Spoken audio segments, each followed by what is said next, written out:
Hello, everyone. We're going to give it just a minute for folks to join. Happy Tuesday. We hope you are having a great start to the school year, and we'll get ready to start.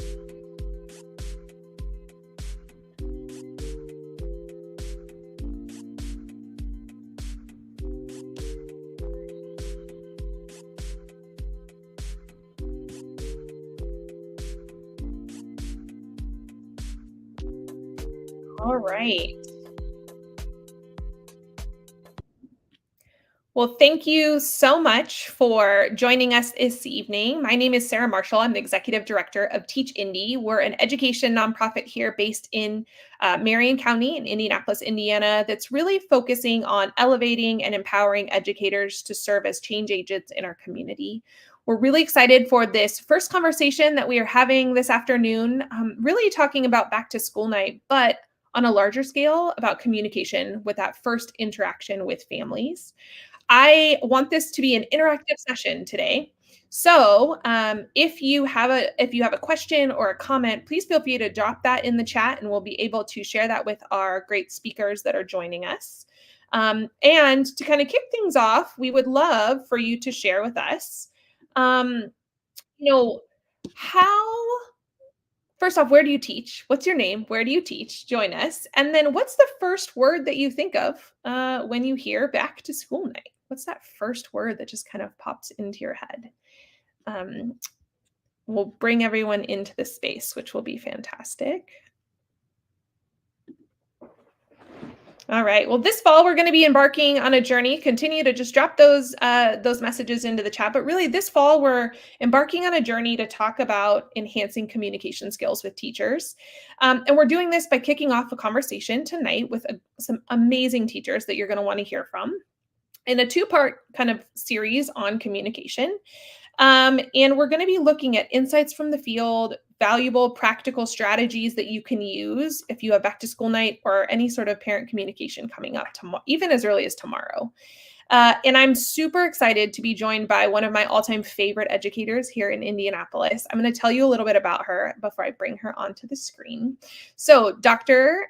Carlotta Cooprider is an expert in all things education theory. She consults currently with districts to provide valuable insight in workshops to support transformational learning for educators. She is extremely multifaceted and provides a lot of field supervision for multiple colleges here in Indianapolis, with an emphasis on observing strategies for classroom management and dynamics of student engagement, stakeholder communication, and educator well-being, which is so important.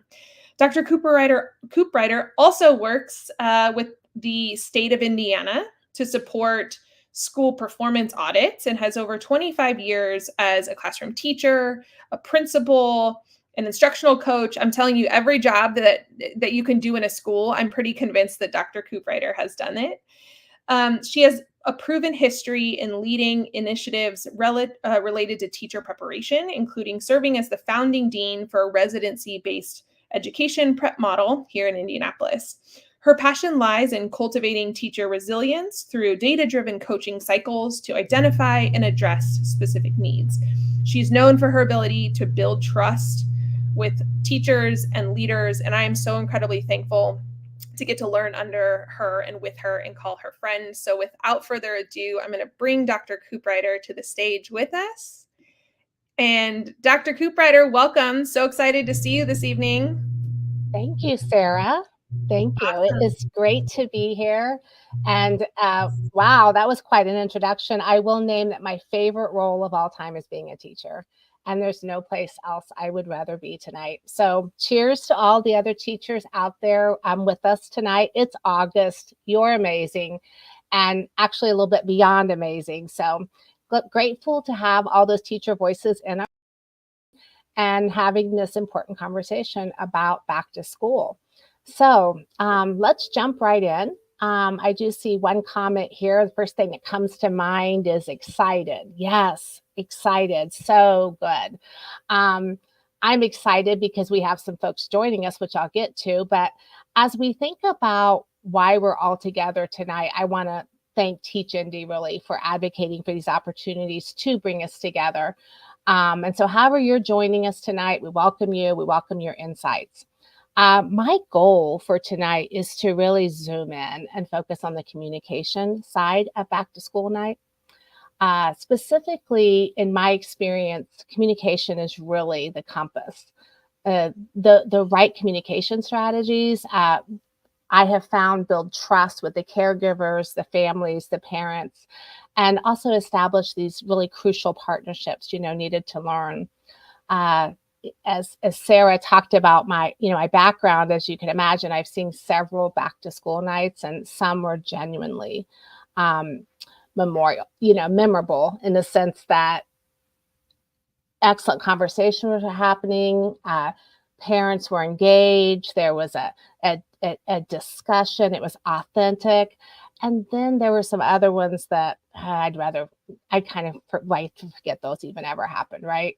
So I would just call those, keeping in the growth mindset, these little tiny disasters that were learning opportunities. And so I want to dig in tonight. What's the difference, right? Like, what makes a memorable back to school night versus one that you would rather forget? And I think that one thing I've heard recently in talking with some educators is that sometimes our back to school nights can focus just too much on logistics. And if we can zoom in more on communication, and also really when you look at your why for teaching, right? So anytime at this back to school night that you can really share your why for teaching, any personal facts about who you are that demonstrates your confidence in the partnership, right? So for example, like if I was teaching writing, I might consider creating a visual that kind of links my content of writing to like a personal hobby. For example, I could show a picture of me doing some mountain climbing, some hiking, and including things that writing and mountain climbing have in common. Both require hard work and persistence, teamwork, trust, and even risk.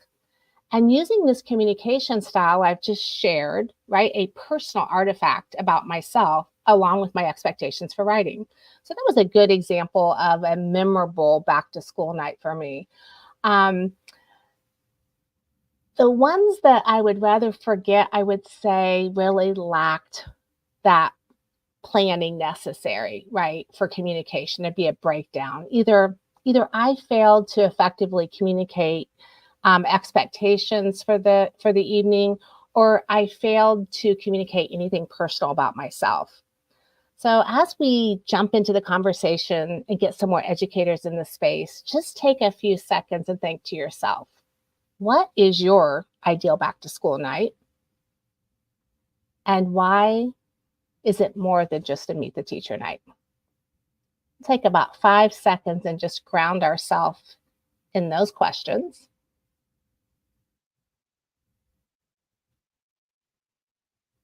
All right, now that we have our intentions set and we know what our questions are for the evening, let's keep moving.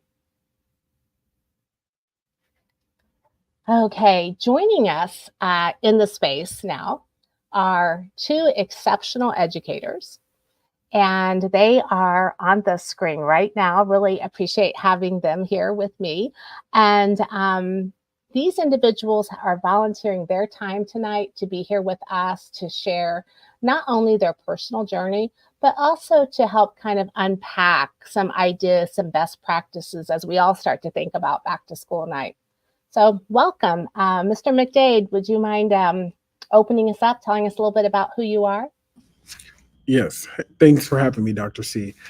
My name is D'Angelo McDade. I currently serve as an Algebra 1 teacher as well as an Associate Regional Director for Student Support. I originally started in the field of education in high school from the city of Chicago, and I'm really excited to be a part of this panel today. Thank you. We're happy to have you. Ms. Comer. Hello, hello. My name's Rebecca Comer. I taught for 2 years in Indianapolis and actually just moved back to my home state of Missouri, where I'll be teaching second grade. And I am really excited. My experience was with third, but I'm dropping down a grade and I'm excited to see the newness of it all. Excellent. So we'll have a high school perspective. We'll have an elementary perspective. Ms. Comer, did you miss any of the Indiana State Fair this year, I wonder? I Mhm. actually went to the Missouri State Fair instead, and call me biased, but I think it's better. Okay, Mr. McDade, is there any communication you'd like to add to that comment? There's not a fair like a fair from Chicago. I'm just going to say that now. Okay, the World's Fair all started there. All right, folks, I could talk about fairs all night, but let's get back to our conversation here. So, we know that as teachers, we count so many things, right? We count data, we count student data, we count attendance, we track standardized tests, we track formative tests, we track all kinds of things. But tonight, let's really think about not only those things that we track, but remember that words count. It's not just numbers, right? So as we think about these crucial conversations we're having, and we think about this back to school night, and we're going to really set the tone for some of this communication.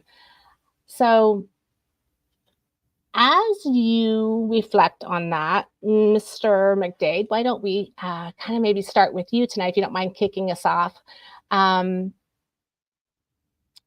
Pause, think about, can you describe your ideal back to school night? Maybe one you've seen, maybe one you wish you could do. What are your thoughts on that? Whenever I think about my ideal back to school night, I think about an opportunity where our school leaders, who are our teachers, right, have the ability to communicate not only their leadership philosophy, but their teaching philosophy as well with our families. They share their school expectations, they support students and staff, and our families in setting goals for the year. This is an opportunity to not only emphasize the importance of building a strong relationship between the student, between the parent, and the instructional leader, because that emphasizes not only collaboration, but it emphasizes this ideal of being able to understand unique stories. This is a moment in which, as a teacher, you share your personal stories, your stories as being a teacher, those memorable moments that illustrates not only your commitment to student growth, but your commitment to the holistic development and collaboration with the parent and student. Oh, thank you.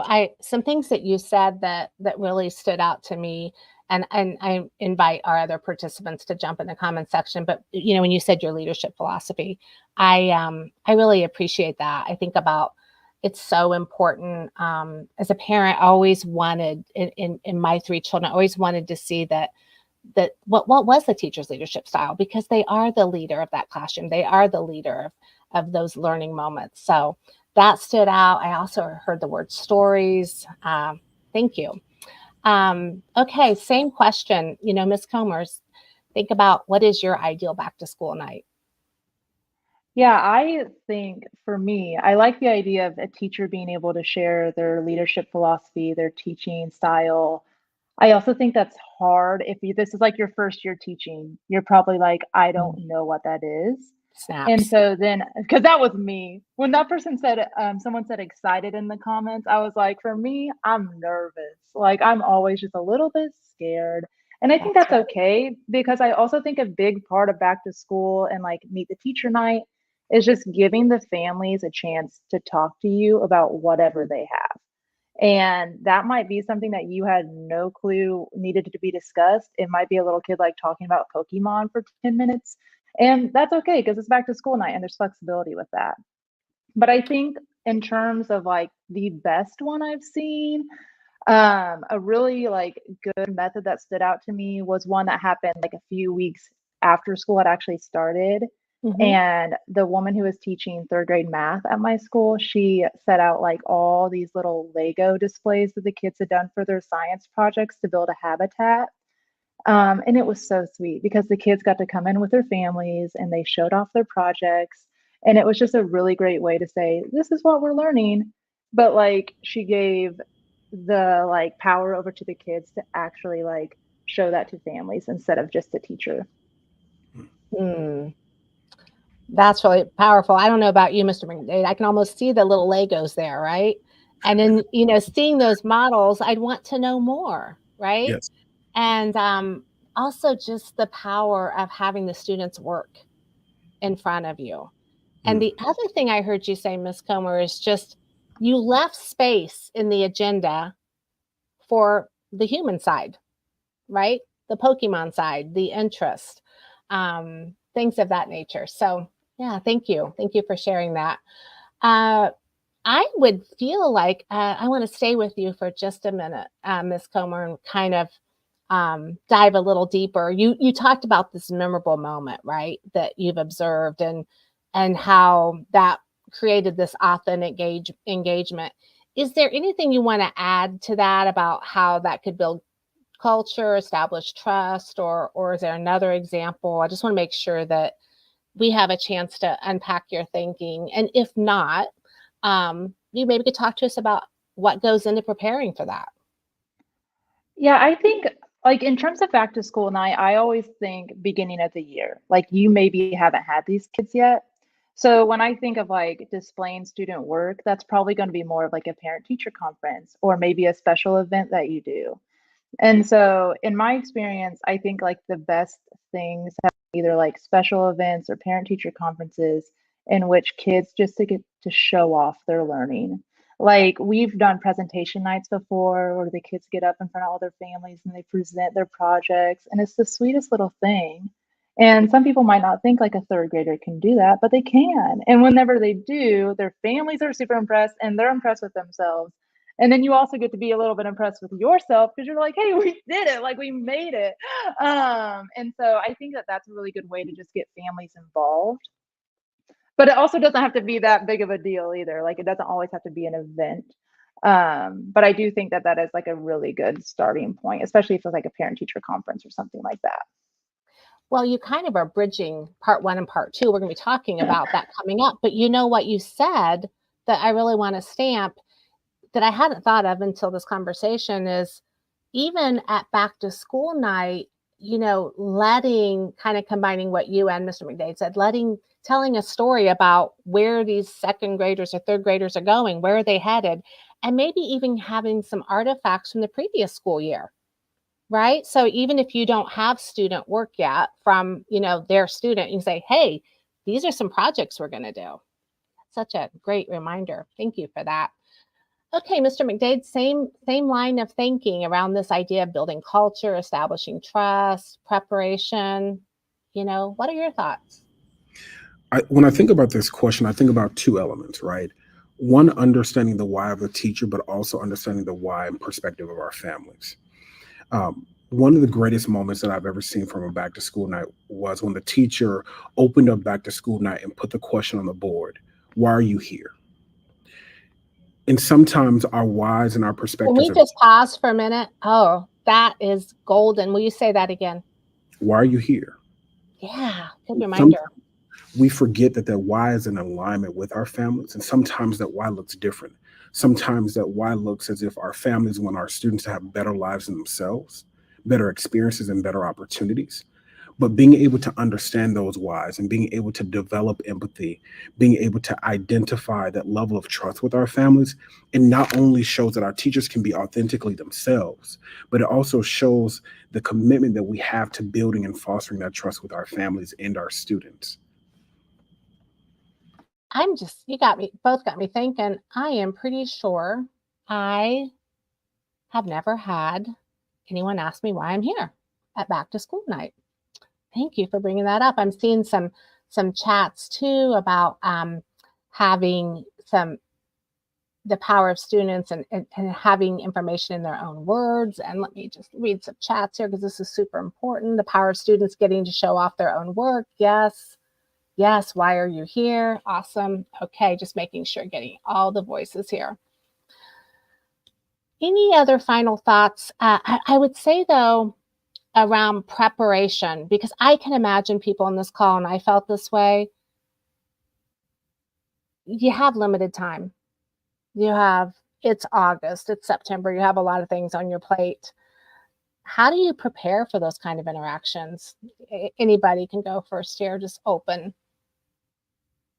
Ms. Comer? I was going to say, I think from an elementary's perspective, there is this pressure to like make everything really cute. Mm. And I think, especially if you are a new teacher, like try not to give in to that. Like I've been going through my new classroom and I found like all these adorable little back to school night prompts of like sign your name here. Now don't forget to sign up for volunteering here. And I think stuff like that is really good. And if that's something that like fills up your cup, do it. But for me, that's not. That's just me like trying to make it look like I'm the good elementary school teacher who has it together. So in terms of preparing, like in terms of like showing off student work, even like if you know the first couple of books you're going to read in class, slap them down on a table, say, hey, by the way, kids, like these are the first books we're going to read. And then have your sign up sheet, sure, and whatever your district requires. But I just would ward against like going too in depth unless it is something that brings you joy. So that's all I'll say. And that's why you are a tiny scholar wrangler, right? Keeping the academics in front of them. Good point with the books. Nice.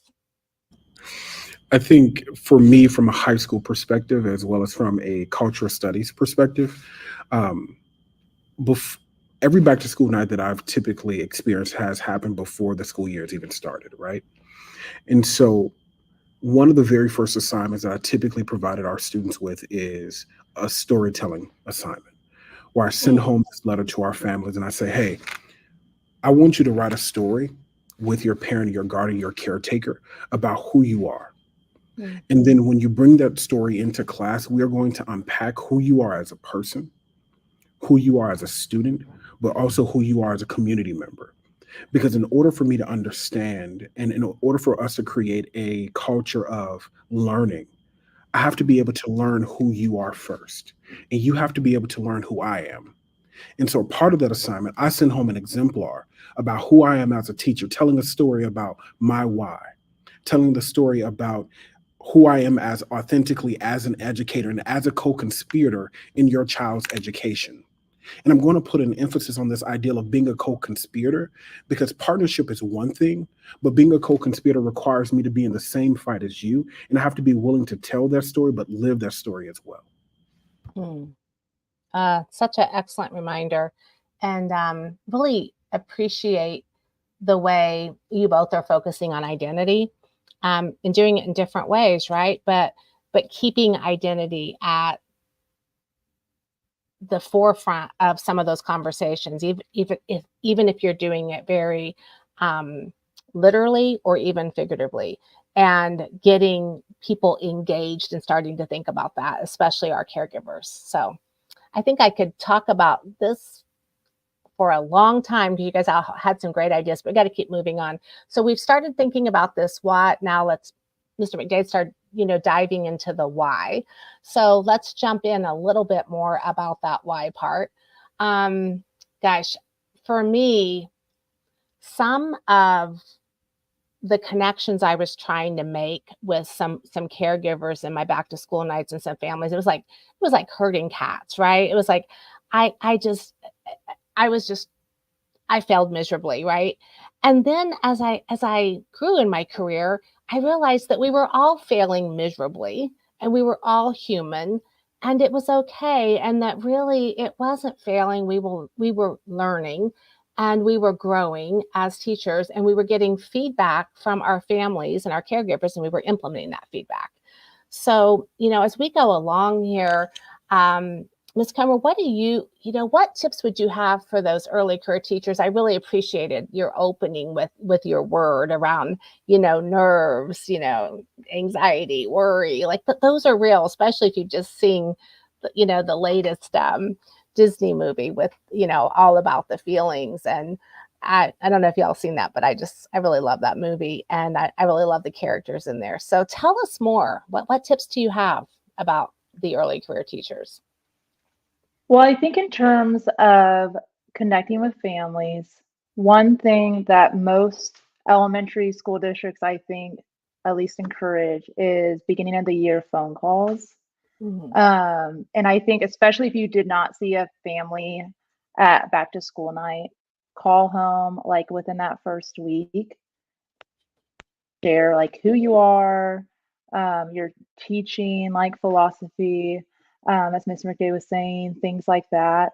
And also just I was really bad at this. I have to write things down that I want to like say about their child before I call.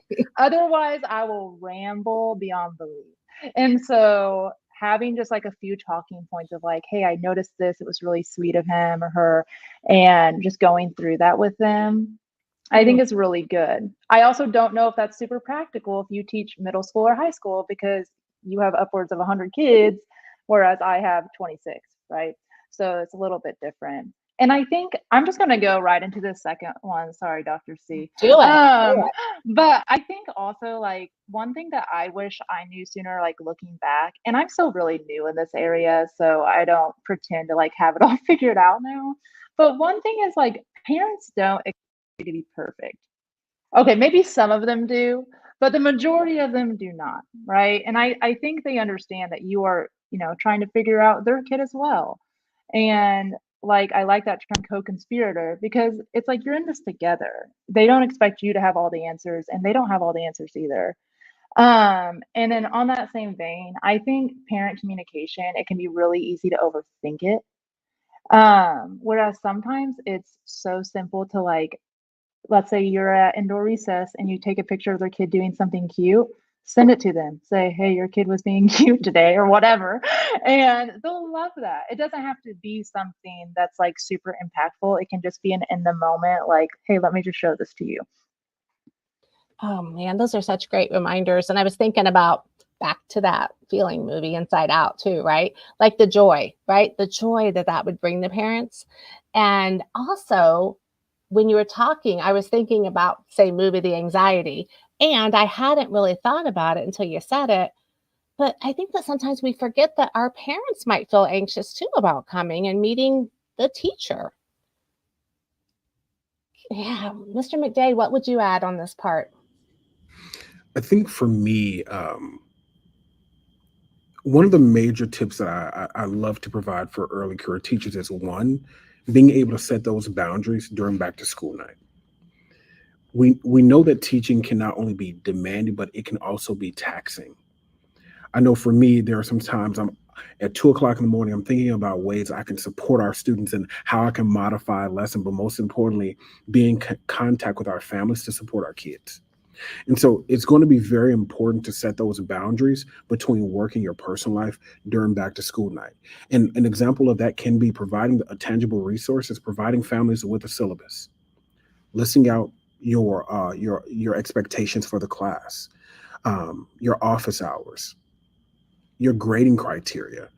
Putting all of this in front of the family also provides a roadmap for the family to acknowledge, like, this is how I can assure my students' safety in this class. These are additional resources that I can access in order to ensure that my scholar succeeds.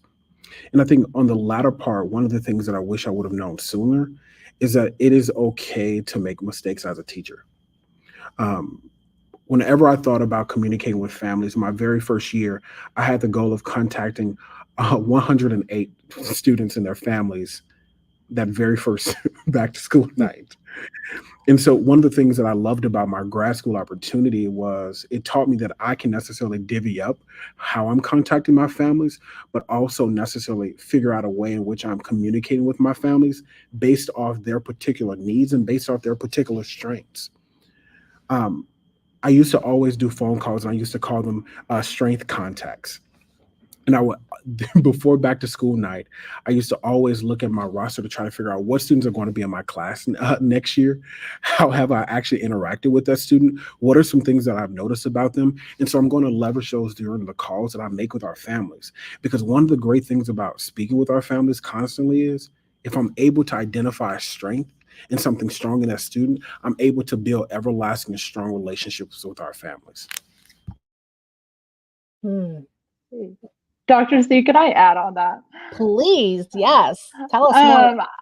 I just love the way that you said strength contact, because I think that's so important. And I think that's like the part, like the positive phone call, right? Because one really important thing that I will stand by is like, you do not want your first phone call home to be something the child has, because True. that's hard to bounce back from. And then also this piece about boundaries, I think is so important. Some of the best advice I got when I started teaching was to not respond to messages when I left the building. Because if you have like Class Dojo, or Seesaw or anything like that, where you can contact families like a text message, chances are they're going to be messaging you at like 9 p.m. And if you're like me, it's hard to ignore that. But if you just like draw that hard line of like, I'm not in my classroom, so this is not a right now thing, I think that's really helpful, because otherwise you can dig yourself a hole and you start messaging with a family who's maybe not happy with you, and it's 8 p.m. and you're like, man, how did I get into this? This is my personal time. So, all great points. Loved it. Well, and what you both are bringing to the table is this idea of differentiated parent, family, caregiver communication, right? Wow. So many good pieces of wisdom here. All right, let's keep moving forward. It's about 6:31, and in addition to inviting everyone on the call to jump in, join the comments, want to also add another perspective here. So we've been talking a little bit about what, our educators are saying, what some of our personal experiences have been, but also want to make sure that we do include the caregiver perspective. We know that parents, caregivers have different perspectives, and their perspectives matter too, and can really impact our overall communication. So when I started thinking about this, I actually came across a resource, and you'll get all these resources tonight from Teach Indy as a follow up. But I have a resource that I came across. It was an article. It's in the June issue this summer of EdSurge, and it was titled "What 40 Million Messages Tell Us About Parent-Teacher Communication."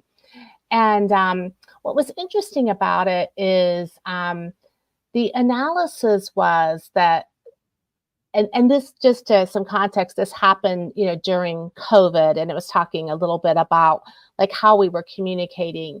And I also really appreciate the context it was taken in is really looking at immigrant families and looking at low income families and school engagement in this time of crisis. And overall, what they found was that 44% of the message that parents were receiving was just dealing with logistics. And it makes me wonder how much that changed now. I would say, like, if I'm honestly reflecting on my own communication, it was mostly logistics, even outside of the pandemic. And then I also noticed in the research, it talked about 34% were just standard replies to another message, thank you, have a good day. So this study really points out to us that there's a large quantity of communication that happens with all of our technology, but really, is it quality? And how has this tech really changed how we talk with our families? And there's another resource we'll share with you that also, came out of the study is the founder of this nonprofit organization, Talking Points. The name is Lim, and they also do other work. And so in that same article, they reference a podcast, and it was amazing. A middle school teacher wrote a book about how technology really changed the family teacher relationship. And a direct quote was, in some cases, teachers may feel nervous or avoid interactions with parents, worried that it could be too time consuming or contentious. So if you want to hear more about what parents are saying, some of the research that's out there, I'd really encourage you to go to some of the resources that we'll also share, from this discussion tonight. And I'm going to take a look at comments here real quick and see if we have anybody else adding into our conversation. Yeah, it definitely, it's like times like this and in this conversation, just remembering this power of networking, right? Like some of the things we've heard from our guests tonight, I would not have thought of. And they're really ideas that you can all implement tomorrow. That's a really good point. Also, this idea of personal development is just as important as professional development, right? Making time for these personal conversations for teachers, by teachers, not only the conversation we're happening here tonight, but having this conversation going on well past this evening. All right, I think we've checked in with most of our comments here. All right, let's kind of move to the final part of our discussion. It's about 6:35. All right. So this part I call what, so what, now what, right? So the idea here is when I talk a little bit about like some resources, right? So we are in the next couple minutes going to have a link for some resources that you can use to sign up to get all of these articles that we're sharing tonight and some additional resources too. But what about back to our panelists? Like, so we've talked about preparing for back to school night, what makes it memorable, some little hacks that y'all shared. But what happens, what advice do you have for our listeners really on how do you continue to build the communication and engagement with the caregivers, with these families beyond back to school night? Anybody go ahead and jump in. I can maybe repeat myself.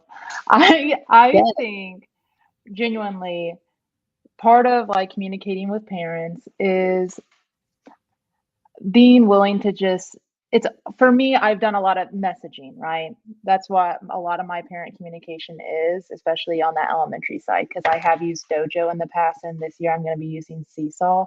So it is a lot of messaging. And I think in terms of like communicating with them, that does you no good to overthink like what you're sending. Like if you need to say, hey, he's taking home some homework in his backpack, you can just say that.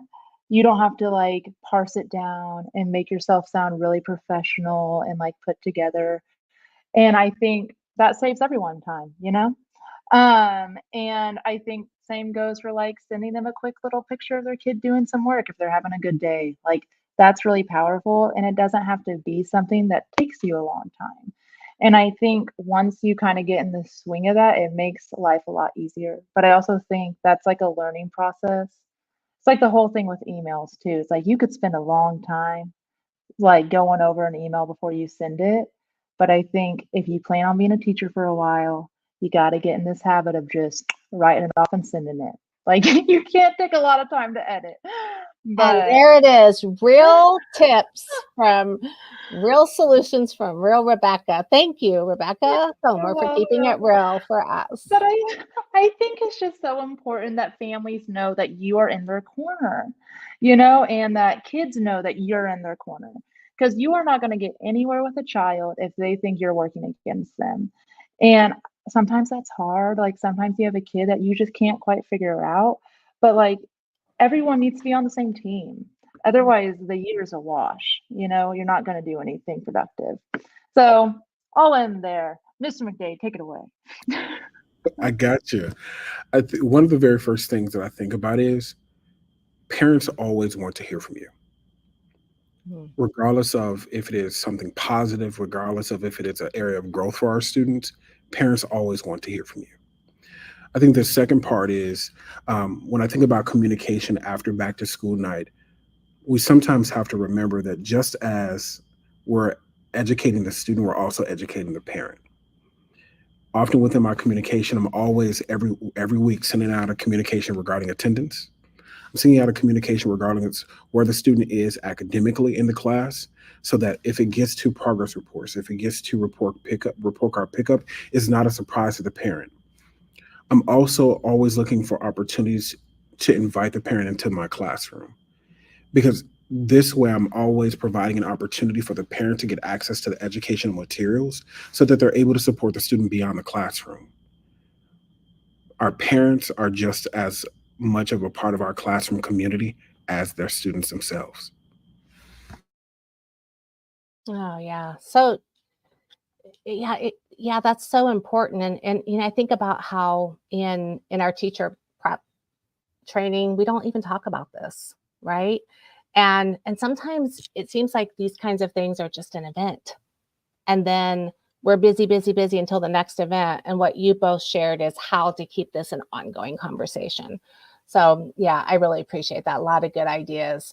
The only thing I think I would stamp that you all said is just the idea of personalizing it. I've also heard this leaving space for two-way communication, right? And then also making sure you're leaving room for feedback, somehow getting parents' feedback.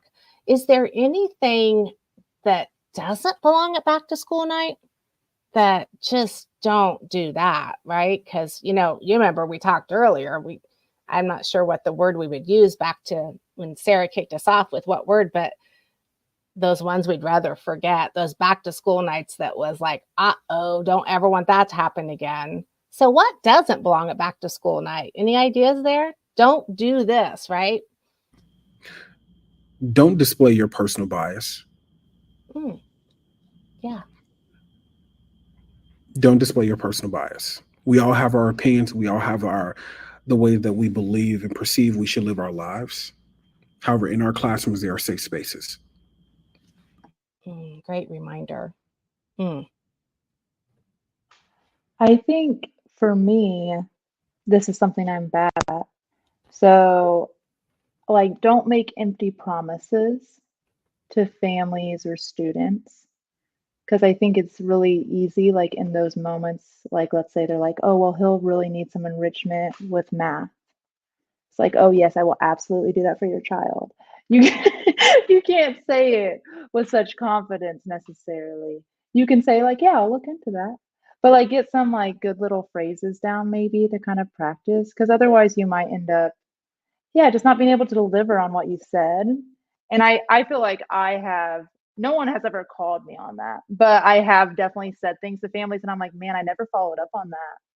And like I dropped the ball there because I made an empty promise. And so I think that that's kind of important to know what you can and cannot do and say. Yeah. And Ms. Comer, I appreciate you being so vulnerable tonight on like your own personal journey and that you're not there yet, but I love that you're thinking about how you can even get better. The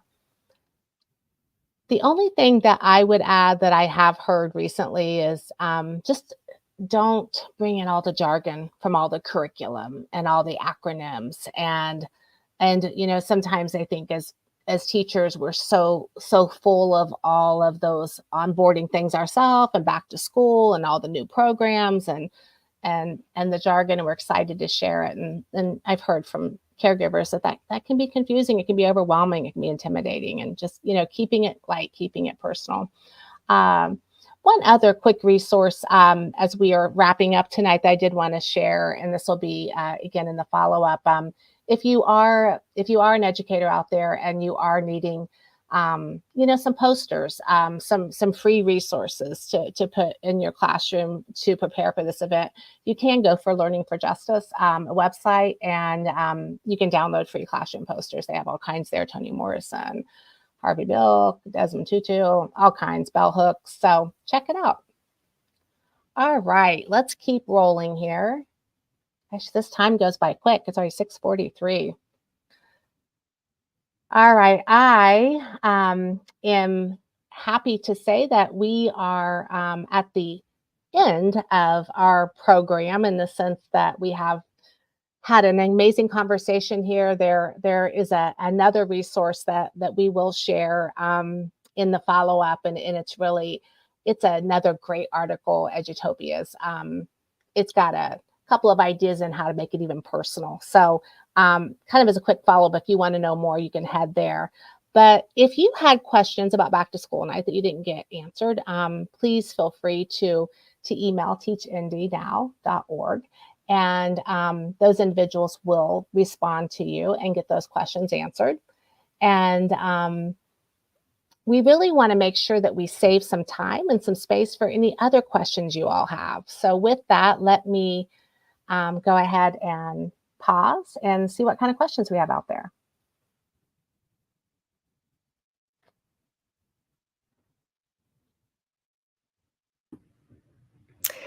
I didn't see any questions at this point. I think partly because of the incredible educators that joined and shared all their wisdom with us today. So I think you all answered a lot of really important questions for us. I didn't see anything in the chat as I was coming up. Good. Excellent. Well, I do know that we have a link. Is that correct, Sarah? A Google Doc. So if individuals want access to resources, we do have something to share with them there. Yeah, so in the chat, if you look in the comment section, we've dropped this a couple times, but if you're interested in links and additional resources connected to Back to School Night, Dr. Cooprider and also our panelists, and then the Teach Indie team have curated some resources that we'll be able to share. So fill out that survey for us, and we'll be able to share that information with you. Fantastic. Well, Dr. C, do you mind if I close us out this afternoon or this evening? Yes, let's do it. Thank you very much again for hosting this. Yeah. So again, we said, thank you so much. Make sure you complete that survey. I love this quote, Dr. C, that you shared. These conversations are so critical because we often don't get to have them. And so when we work together, just how much we can do when we're together, which I think is great. I also want to share that as teachers, we know that feedback is a gift. So if you've joined us this evening and you have any feedback to share with us, 2 different ways that you can answer a question for us to just help us make sure that these conversations are impactful and meet your needs as a teacher. So you can either scan the QR code here and leave your feedback, or you can join us on menti.com. Some of my teacher friends have probably used this. It's very similar to Kahoot. That's another great resource. We just have 2 very quick questions that you can answer for us to help us make sure that these conversations just keep getting better. And speaking of that, we have another conversation coming up with Dr. C and some amazing educators that will be on September 17th, which is another Tuesday. We really like Tuesday teacher talks, right? So join us again right back here at 6 p.m. on Tuesday, September 17th.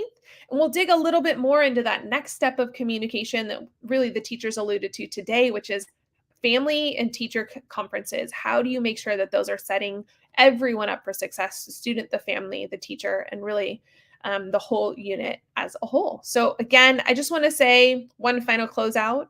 Thank you so much let me get you all on the screen. Thank you so much to our educators for sharing your wisdom tonight. You are brilliant and everyone will benefit from your words. And Dr. Cooprider, thank you to you as well for spearing and leading our conversation this evening. We look forward to future conversations. Thank you for putting this on, guys. It's great. Absolutely. Thank you so much, everyone.